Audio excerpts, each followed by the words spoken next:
people think. But does this work for people who are maybe morbidly obese? It works very well, and it is very interesting. It helps sometimes to, it takes, to answer, for example, the mental weight question, it takes about 12 minutes. And right away, sometimes with those very, very morbid obesity people, we do see that their mental weight sometimes is almost perfect.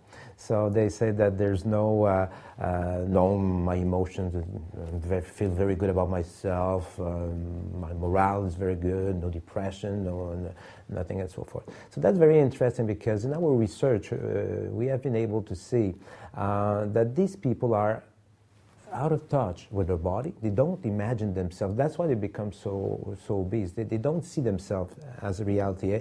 And one thing which I ask almost all my patients now is take a photography of them, front, side, and back, in light clothes or a bathing suit, just to say that's your reality. You say, oh no, I look at myself in the mirror.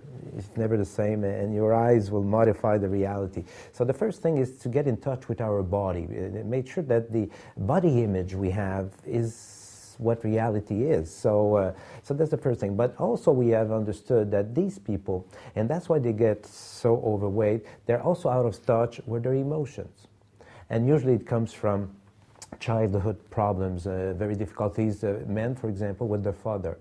Some have been physically abused, psychologically abused, and they suffered a lot of pain as a child, very, very young, infant sometimes. And so because of that pain, feeling that they were not receiving the energy they have to survive, they felt, I would say, an anxiety, major anxiety. They're very tough. I mean, will I be able to survive if my parents don't give me the energy I need?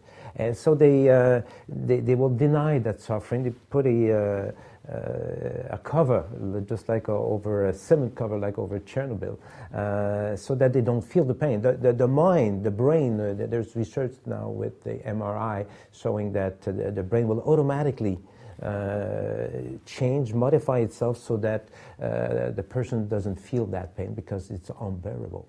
But and then they're going to develop two